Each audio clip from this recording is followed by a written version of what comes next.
Hello everyone, thank you for joining me around the fireside tonight. My name is Joe, and I'm here to tell you a story. A story about a brave father and his journey to be able to fly. A story about cats and tigers and boars and gorillas and tangerines. A story about a mythical creature. Presenting My Father's Dragon by Ruth Stiles Gannett, as published in 1948. As always, please don't forget to like, rate or follow Tales by the Fireside. Every interaction truly does mean the world to this channel. Now please, get comfortable, let go of the daylight and join me for our story.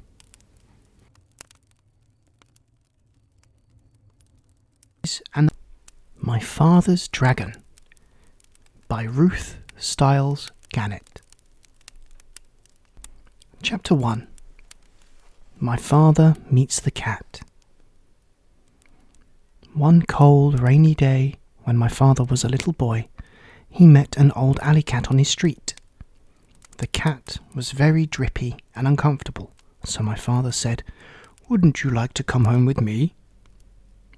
This surprised the cat. She had never before met anyone who cared about old alley cats.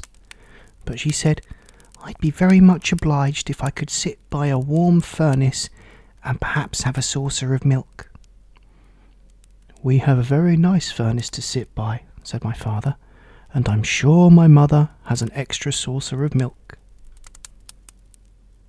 My father and the cat became good friends, but my father's mother was very upset about the cat. She hated cats, particularly ugly old alley cats. "Elmer Elevator," she said to my father, "if you think I'm going to give that cat a saucer of milk, you're very wrong. Once you start feeding stray alley cats, you might as well expect to feed every stray in town, and I'm not going to do it." This made my father very sad, and he apologized to the cat because his mother had been so rude. He told the cat to stay anyway, and that somehow he would bring her a saucer of milk each day. My father fed the cat for 3 weeks, but one day his mother found the cat's saucer in the cellar, and she was extremely angry. She whipped my father and threw the cat out of the door. But later on, my father sneaked out and found the cat. Together, they went for a walk in the park and tried to think of nice things to talk about. My father said, "When I grow up, I'm going to have an airplane. Wouldn't it be wonderful to just fly anywhere you might think of?" "Would you like to fly very, very much?" asked the cat. "I certainly would. I'd do anything if I could fly." "Well," said the cat, "if you'd really like to fly that much, I think I know of a sort of way you might get to fly while you're still a little boy." "You mean you know where I could get an airplane?" "Well, not exactly an airplane, but something even better.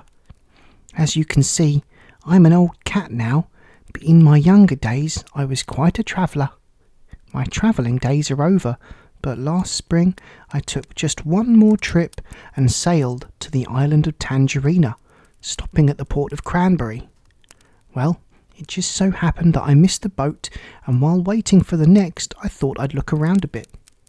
I was particularly interested in a place called Wild Island, which we had passed on our way to Tangerina. Wild Island and Tangerina are joined together by a long string of rocks, but people never go to Wild Island because it's mostly jungle and inhabited by very wild animals. So I decided to go across the rocks and explore it for myself.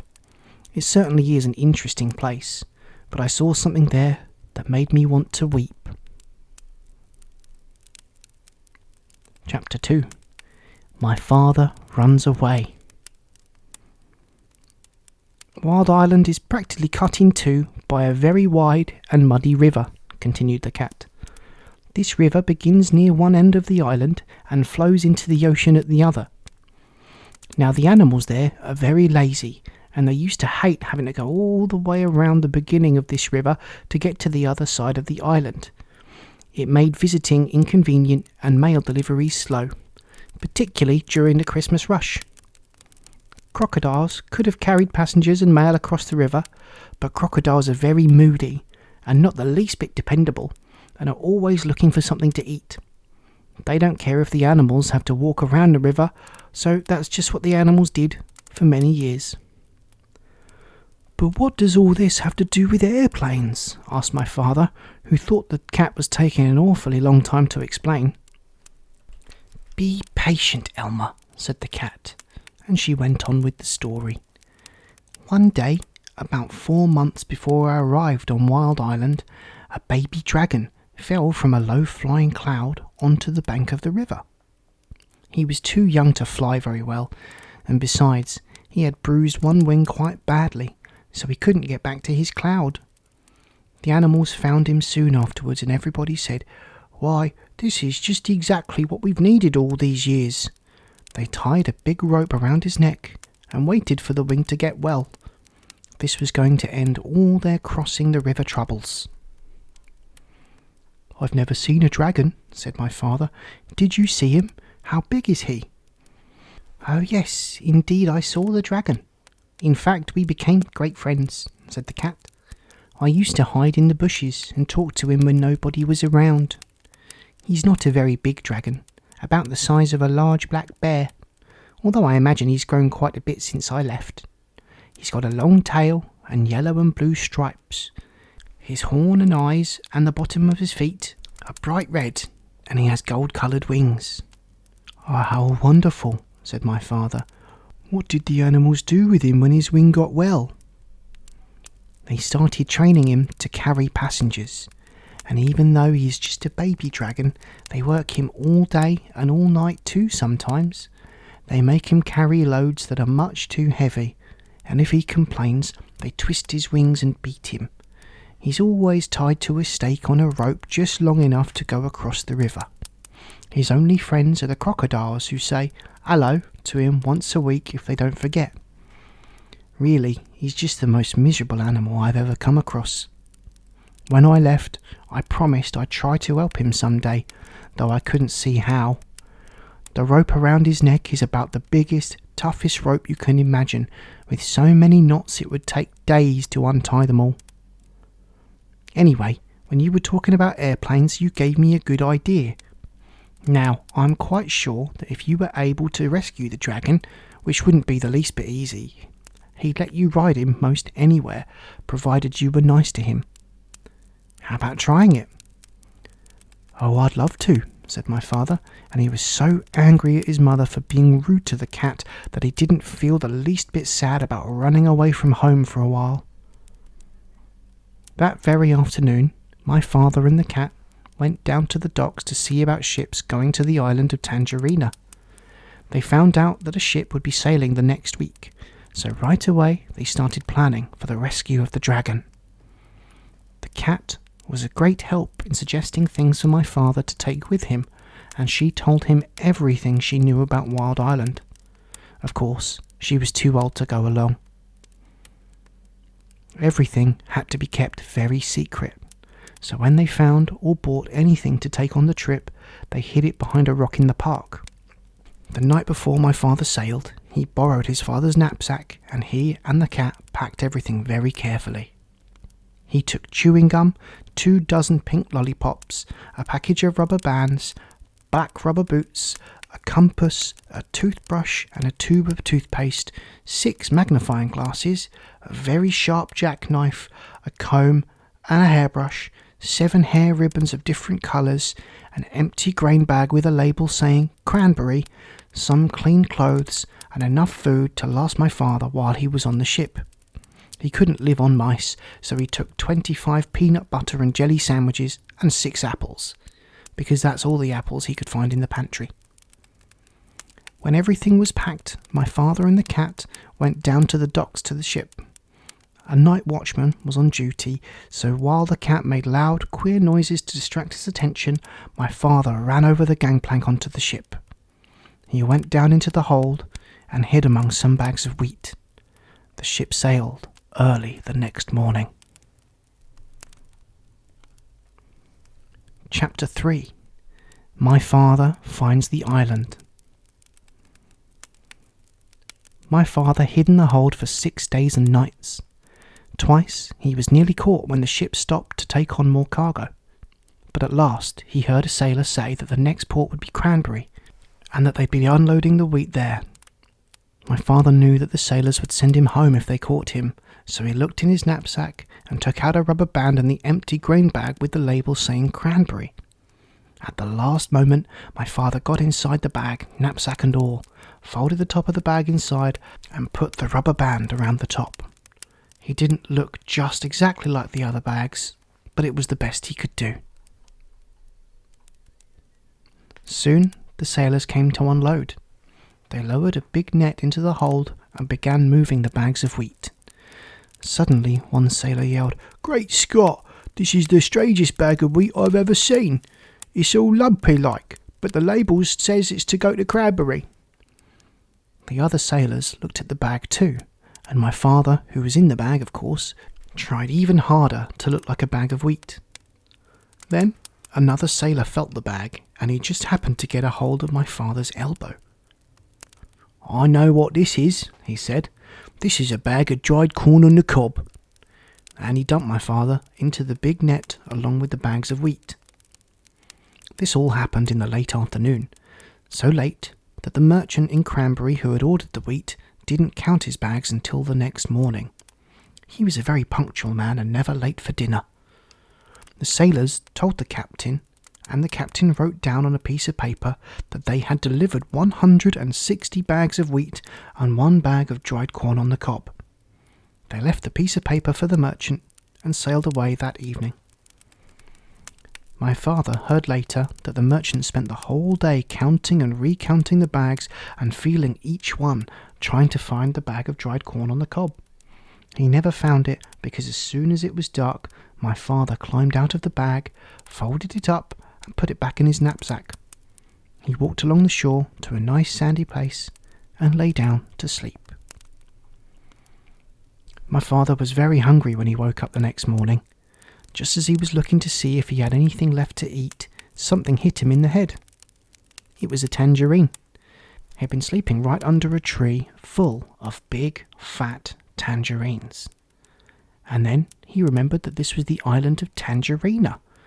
Tangerine trees grew wild everywhere. My father picked as many as he had room for, which was 31, and started off to find Wild Island.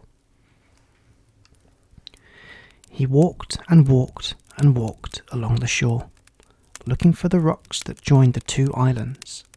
He walked all day, and once when he met a fisherman and asked him about Wild Island, the fisherman began to shake and couldn't talk for a long while. It scared him that much just thinking about it. Finally he said, "Many people have tried to explore Wild Island, but not one has come back alive. We think they were eaten by the wild animals." This didn't bother my father. He kept walking and slept on the beach again that night. It was beautifully clear the next day, and way down the shore my father could see a long line of rocks leading out onto the ocean. And way, way out at the end, he could just see a tiny patch of green. He quickly ate 7 tangerines and started down the beach. It was almost dark when he came to the rocks, but there, way out in the ocean, was the patch of green. He sat down and rested a while, remembering that the cat had said, "If you can, go out to the island at night, because then the wild animals won't see you coming along the rocks and you can hide when you get there." So my father picked 7 more tangerines, put on his black rubber boots, and waited for dark. It was a very black night, and my father could hardly see the rocks ahead of him. Sometimes they were quite high, and sometimes the waves almost covered them, and they were slippery and hard to walk on. Sometimes the rocks were far apart, and my father had to get a running start and leap from one to the next. After a while, he began to hear a rumbling noise.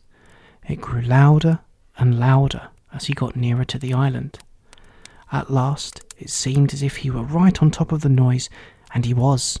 He jumped from a rock onto the back of a small whale who was fast asleep and cuddled up between two rocks. The whale was snoring and making more noise than a steam shovel, so it never heard my father say, "Oh, I didn't know that was you," and it never knew that my father had jumped on its back by mistake. For 7 hours, my father climbed and slipped and leapt from rock to rock. But while it was still dark, he finally reached the very last rock and stepped off onto Wild Island. Chapter 4. My Father Finds the River.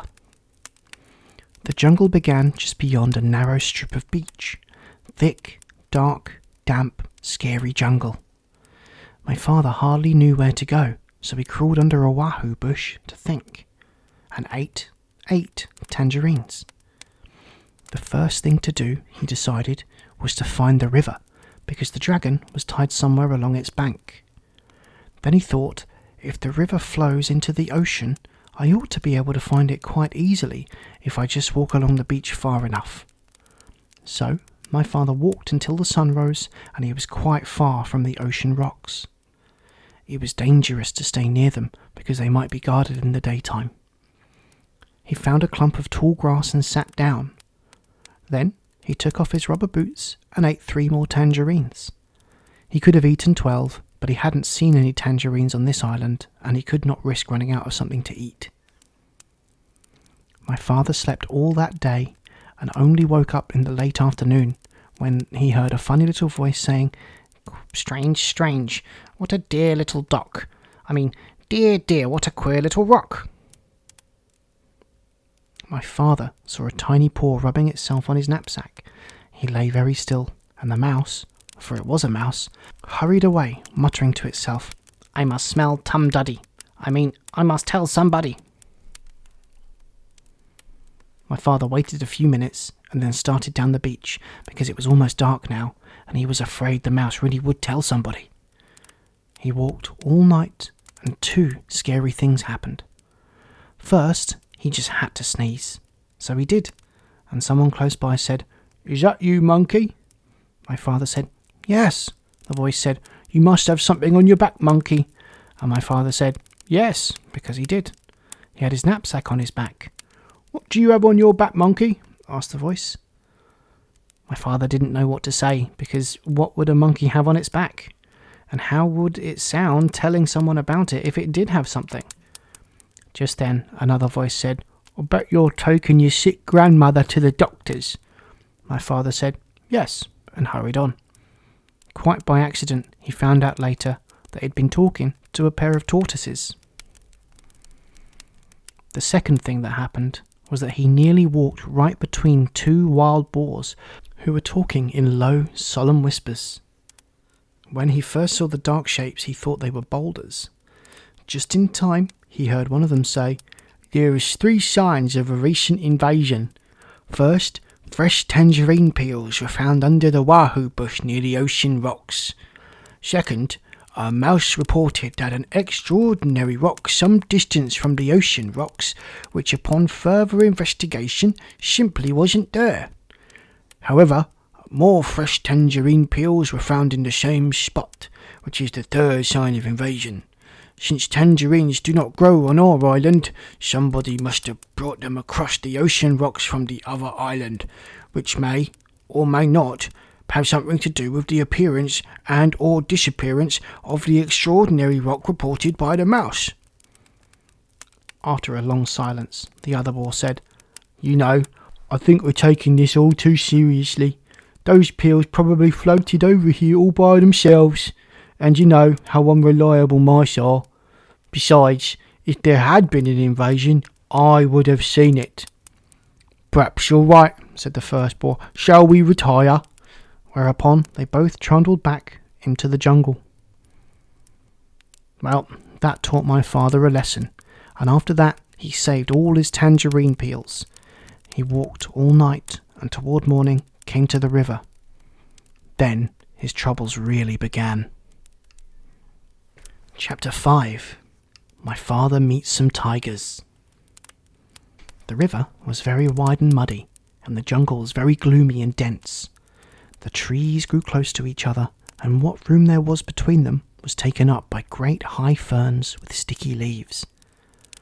My father hated to leave the beach, but he decided to start along the river bank, where at least the jungle wasn't quite so thick. He ate 3 tangerines, making sure to keep all the peels this time, and put on his rubber boots. My father tried to follow the river bank, but it was very swampy, and as he went farther, the swamp became deeper. When it was almost as deep as his boot tops, he got stuck in the oozy, mucky mud. My father tugged and nearly pulled his boots right off, but at last he managed to wade into a drier place. Here the jungle was so thick that he could hardly see where the river was. He unpacked his compass and figured out the direction he should walk in order to stay near the river. But he didn't know that the river made a very sharp curve away from him just a little way beyond, and so as he walked straight ahead, he was getting farther and farther away from the river. It was very hard to walk in the jungle. The sticky leaves of the ferns caught at my father's hair, and he kept tripping over roots and rotten logs. Sometimes the trees were clumped so closely together that he couldn't squeeze between them and had to walk a long way round. He began to hear whispery noises, but he couldn't see any animals anywhere. The deeper into the jungle he went, the surer he was that something was following him. And then he thought he heard whispery noises on both sides of him as well as behind. He tried to run, but he tripped over more roots and the noises only came nearer. Once or twice he thought he heard something laughing at him. At last he came out into a clearing and ran right into the middle of it so that he could see anything that might try to attack him. Was he surprised when he looked and saw 14 grey eyes coming out of the jungle all around the clearing, and when the eyes turned into 7 tigers. The tigers walked around him in a big circle, looking hungrier all the time. And then they sat down and began to talk. "I suppose you thought we didn't know you were trespassing in our jungle?" Then the next tiger spoke. "I suppose you're going to say you didn't know it was our jungle." "Did you know that not one explorer has ever left this island alive?" said the third tiger. My father thought of the cat and knew this wasn't true, but of course he had too much sense to say so. One doesn't contradict a hungry tiger. The tigers went on, talking in turn. "You're our first little boy, you know. I'm curious to know if you're especially tender." "Maybe you think we have regular meal times, but we don't. We just eat whenever we're feeling hungry," said the fifth tiger. "And we're very hungry right now. In fact, I can hardly wait," said the sixth. "I can't wait," said the seventh tiger. And then all the tigers said together in a loud roar, "Let's begin right now." And they moved in closer. My father looked at those 7 hungry tigers, and then he had an idea. He quickly opened his knapsack and took out the chewing gum. The cat had told him that tigers were especially fond of chewing gum, which was very scarce on the island, so he threw them each a piece, but they only growled. "As fond as we are of chewing gum, we're sure we'd like you even better." And they moved so close that he could feel them breathing on his face. "But this is very special chewing gum," said my father. "If you keep on chewing it long enough, it will turn green, and then if you plant it, it will grow more chewing gum. And the sooner you start chewing, the sooner you'll have more." The tiger said, "Why, you don't say! Isn't that fine?" And as each one wanted to be the first to plant the chewing gum, they all unwrapped their pieces and began chewing as hard as they could.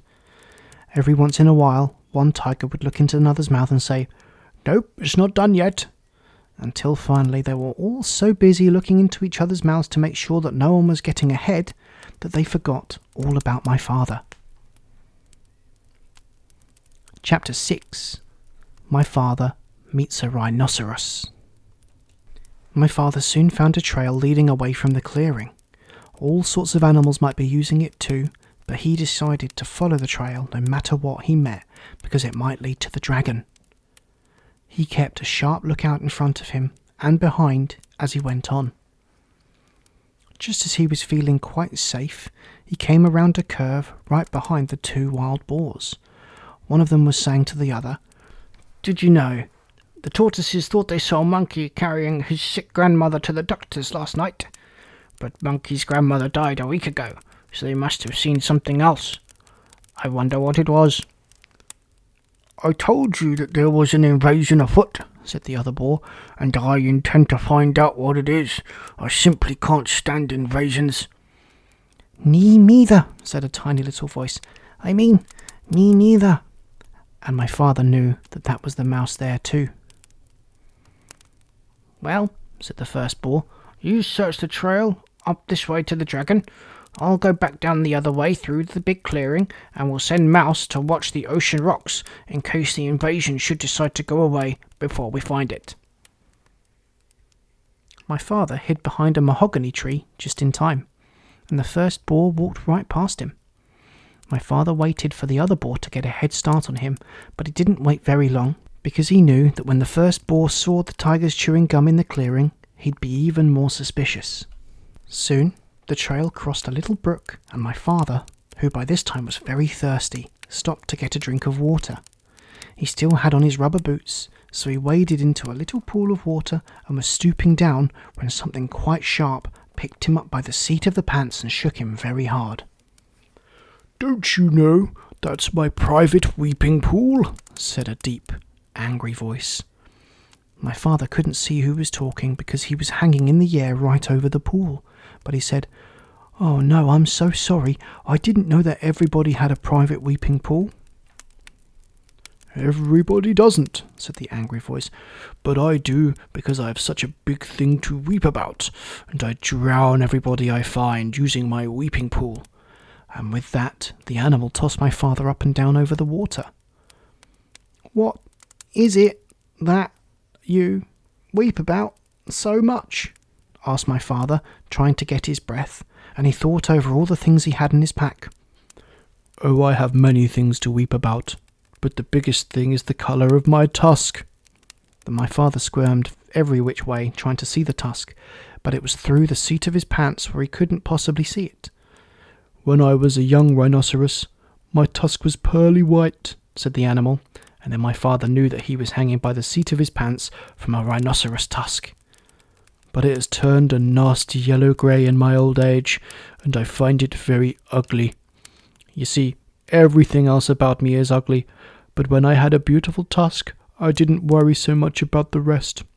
Now that my tusk is ugly too, I can't sleep at nights just thinking about how completely ugly I am, and I weep all the time.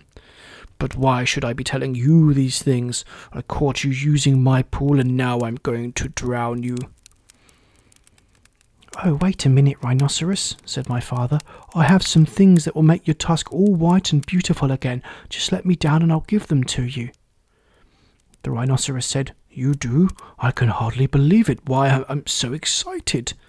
He put my father down and danced around in a circle while my father got out a tube of toothpaste and a toothbrush. "Now," said my father, "just move your tusk a little nearer, please, and I'll show you how to begin." My father wet the brush in the pool, squeezed on a dab of toothpaste, and scrubbed very hard in one tiny spot. Then he told the rhinoceros to wash it off, and when the pool was calm again, he told the rhinoceros to look in the water and see how white the little spot was. It was hard to see in the dim light of the jungle, but sure enough, the spot shone pearly white, just like new. The rhinoceros was so pleased that he grabbed the toothbrush and began scrubbing violently, forgetting all about my father. Just then, my father heard hoofsteps, and he jumped behind the rhinoceros. It was the boar coming back from the big clearing where the tigers were chewing gum. The boar looked at the rhinoceros, and at the toothbrush, and at the tube of toothpaste, and then scratched his ear on a tree. "Tell me, rhinoceros," he said, "where did you get that fine tube of toothpaste and that toothbrush?" "Too busy," said the rhinoceros, and he went on brushing as hard as he could.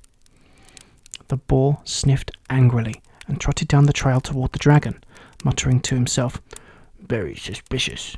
Tigers too busy chewing gum, rhinoceros too busy brushing his tusk. Must get hold of that invasion. Don't like it one bit, not one bit. It's upsetting everybody terribly. Wonder what it's doing here, anyway." Chapter 7. My Father Meets a Lion. My father waved goodbye to the rhinoceros, who was very much too busy to notice, and got a drink farther down the brook, and waded back to the trail. He hadn't gone very far when he heard an angry animal roaring, "Ding it! Blast it! I told you not to go blackberrying yesterday. Won't you ever learn?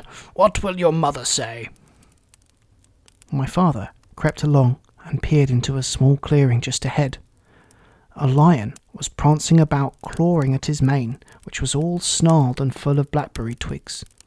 The more he clawed, the worse it became, and the madder he grew, the more he yelled at himself, because it was himself he was yelling at all the time. My father could see that the trail went through the clearing, so he decided to crawl around the edge in the underbrush and not disturb the lion. He crawled and crawled, and the yelling grew louder and louder. Just as he was about to reach the trail on the other end, the yelling suddenly stopped. My father looked around and saw the lion glaring at him. The lion charged and skidded to a stop a few inches away. "Who are you?" the lion yelled at my father. "My name is Elmer Elevator." "Where do you think you're going?" "I'm going home," said my father. "That's what you think," said the lion. "Ordinarily, I'd save you for afternoon tea, but I happen to be upset enough and hungry enough to eat you right now." And he picked up my father in his front paws to feel how fat he was. My father said, "Oh, please, lion, before you eat me, tell me why you're so particularly upset today." "It's my mane," said the lion, as he was figuring out how many bites a little boy would make. "You see what a dreadful mess it is, and I don't seem to be able to do anything about it. My mother is coming over on the dragon this afternoon, and if she sees me this way, I'm afraid she'll stop my allowance. She can't stand messy manes. But I'm going to eat you now, so it won't make any difference to you." "Oh, wait a minute," said my father, "and I'll give you just the things you need to make your mane all tidy and beautiful. I have them here in my pack." "You do?" said the lion. "Well, give them to me, and perhaps I'll save you for afternoon tea after all." And he put my father down on the ground. My father opened the pack and took out the comb and the brush and the 7 hair ribbons of different colours. "Look," he said, "I'll show you what to do on your forelock, where you can watch me. First, you brush a while, and then you comb, and then you brush again until all the twigs and snarls are gone. Then you divide it up in 3 and braid it like this and tie a ribbon around the end." As my father was doing this, the lion watched very carefully and began to look much happier. When my father tied on the ribbon, he was all smiles. "Oh, that's wonderful, really wonderful," said the lion. "Let me have the comb and brush and see if I can do it." So my father gave him the comb and the brush, and the lion began busily grooming his mane. As a matter of fact, he was so busy that he didn't even know when my father left. Chapter 8. My Father Meets a Gorilla. My father was very hungry, so he sat down under a baby banyan tree on the side of the trail and ate 4 tangerines. He wanted to eat 8 or 10, but he had only 13 left, and it might be a long time before he could get more. He packed away all the peels and was about to get up when he heard the familiar voices of the boars. "I wouldn't have believed it if I hadn't seen them with my own eyes, but wait and see for yourself. All the tigers are sitting around chewing gum. Old Rhinoceros is so busy brushing his tusk that he doesn't even look around to see who's coming by, and they're all so busy they won't even talk to me." "Horse feathers," said the other boar, now very close to my father. "They'll talk to me. I'm going to get to the bottom of this if it's the last thing I do." The voices passed, and my father went around a curve. He hurried on, because he knew how much more upset the boars would be when they saw the lion's mane tied up in hair ribbons. Before long, My father came to a crossroads, and he stopped to read the signs. Straight ahead, an arrow pointed to the beginning of the river. To the left, the ocean rocks, and to the right, to the Dragon Ferry. My father was reading all these signs when he heard paw steps and ducked behind the signpost. A beautiful lioness paraded past and turned down toward the clearings. Although she could have seen my father if she'd bothered to glance at the post, she was much too occupied looking dignified to see anything but the tip of her own nose. It was the lion's mother, of course, and that, thought my father, must mean that the dragon was on this side of the river. He hurried on, but it was farther away than he had judged. He finally came to the riverbank in the late afternoon and looked all around, but there was no dragon anywhere in sight. He must have gone back to the other side. My father sat down under a palm tree and was trying to have a good idea when something big and black and hairy jumped out of the tree and landed with a loud crash at his feet. "Well," said a huge voice. "Well, what?" said my father, for which he was very sorry when he looked up and discovered he was talking to an enormous and very fierce gorilla. "Well, explain yourself," said the gorilla. "I'll give you till 10 to tell me your name, business, your age, and what's in that pack." He began counting to 10 as fast as he could. My father didn't even have time to say, "Helmet, elevator, explorer," before the gorilla interrupted. "Too slow. I'll twist your arms the way I twist that dragon's wings, and then we'll see if you can't hurry up a bit." He grabbed my father's arms, one in each fist, and was just about to twist them when he suddenly let go and began scratching his chest with both hands.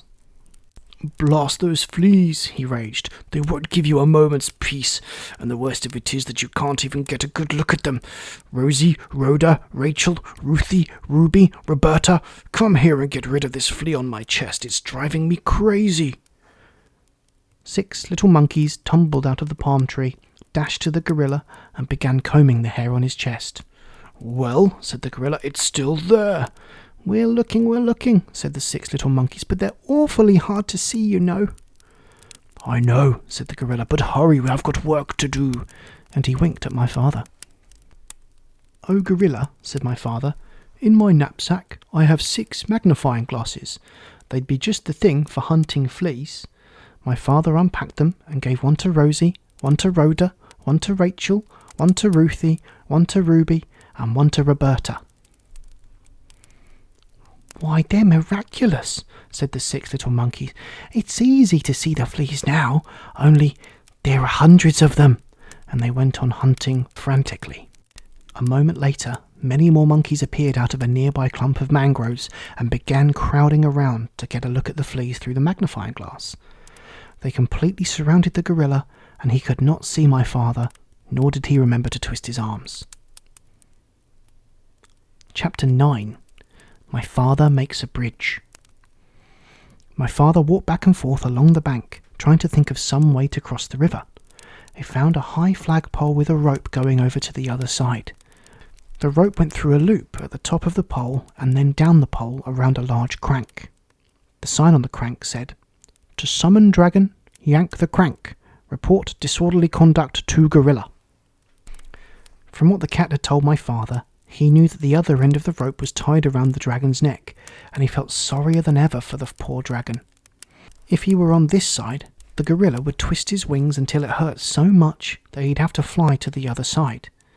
If he were on the other side, the gorilla would crank the rope until the dragon would either choke to death or fly back to this side. What a life for a baby dragon! My father knew that if he called to the dragon to come across the river, the gorilla would surely hear him, so he thought about climbing the pole and going across on the rope. The pole was very high, and even if he could get to the top without being seen, he'd have to go all the way across hand over hand. The river was very muddy, and all sorts of unfriendly things might live in it, but my father could think of no other way to get across. He was about to start up the pole when, despite all the noise the monkeys were making, he heard a loud splash behind him. He looked all around in the water, but it was dusk now, and he couldn't see anything there. "It's me, Crocodile," said a voice to the left. "The water's lovely, and I have such a craving for something sweet. Won't you come in for a swim?" A pale moon came out from behind the clouds, and my father could see where the voice was coming from. The crocodile's head was peeping just out of the water. "Oh, no, thank you," said my father. "I never swim after sundown, but I do have something sweet to offer you. Perhaps you'd like a lollipop, and perhaps you have friends who would like lollipops too." "Lollipops?" said the crocodile. "Why, that is a treat. How about it, boys?" A whole chorus of voices shouted, "Hurrah, lollipops!" And my father counted as many as 17 crocodiles with their heads just peeping out of the water. "That's fine," said my father as he got out the 24 pink lollipops and the rubber bands. "I'll stick one here in the bank. Lollipops last longer if you keep them out of the water, you know. Now, one of you can have this one." The crocodile who had first spoken swam up and tasted it. "Delicious, mighty delicious," he said. "Now, if you don't mind," said my father, "I'll just walk along your back and fasten another lollipop to the tip of your tail with a rubber band. You don't mind, do you?" "Oh no, not in the least," said the crocodile. "Can you get your tail out of the water just a bit?" asked my father. "Yes, of course," said the crocodile, and he lifted up his tail. Then my father ran along his back and fastened another lollipop with a rubber band. "Who's next?" said my father, and a second crocodile swam up and began sucking on that lollipop. "Now, you gentlemen can save a lot of time if you just line up across the river," said my father, "and I'll be along to give you each a lollipop." So the crocodiles lined up right across the river with their tails in the air, waiting for my father to fasten on the rest of the lollipops. The tail of the 17th crocodile just reached the other bank. Chapter 10. My Father Finds the Dragon. When my father was crossing the back of the 15th crocodile with 2 more lollipops to go, the noise of the monkey suddenly stopped, and he can hear a much bigger noise getting louder every second. Then he could hear 7 furious tigers and 1 raging rhinoceros and 2 seething lions and 1 ranting gorilla, along with countless screeching monkeys, led by 2 extremely irate wild boars, all yelling, "It's a trick! It's a trick! There's an invasion, and it must be after our dragon! Kill it! Kill it!" The whole crowd stampeded down the bank. As my father was fixing the 17th lollipop for the last crocodile, he heard a wild boar scream, "Look, it came this way. It's over there now, see? The crocodile's made a bridge for it." And just as my father leapt onto the other bank, one of the wild boars jumped onto the back of the first crocodile. My father didn't have a moment to spare. By now, the dragon realized that my father was coming to rescue him. He ran out of the bushes and jumped up and down, yelling, "Here I am! I'm right here! Can you see me? Hurry! The boar is coming over the crocodiles too! They're all coming over! Oh, please hurry!" The noise was simply terrific. My father ran up to the dragon and took out his very sharp jackknife. "Steady, old boy, steady. We'll make it. Just stand still," he told the dragon as he began to saw through the big rope. By this time, both boars, all 7 tigers, the 2 lions, the rhinoceros, and the gorilla, along with the countless screeching monkeys, were all on their way across the crocodiles, and there was still a lot of rope left to cut through.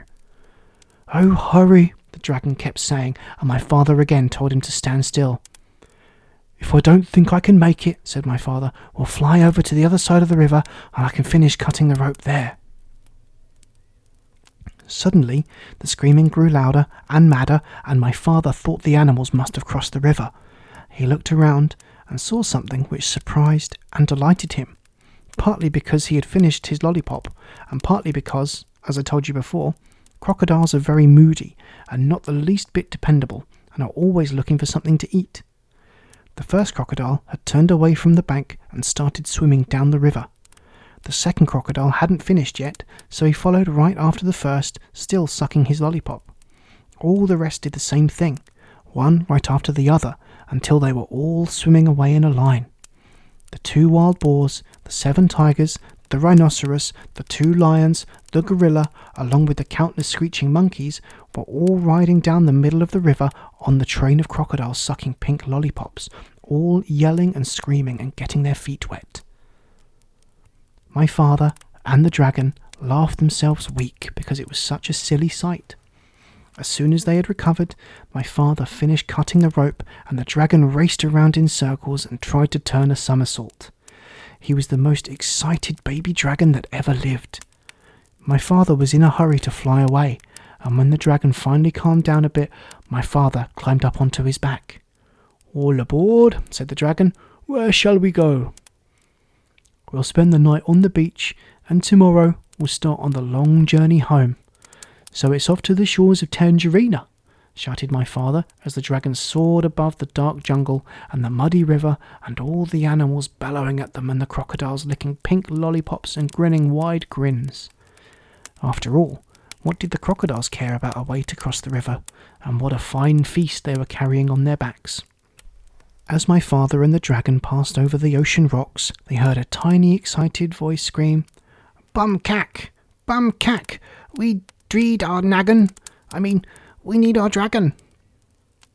But my father and the dragon knew that nothing in the world would ever make them go back to Wild Island. The end.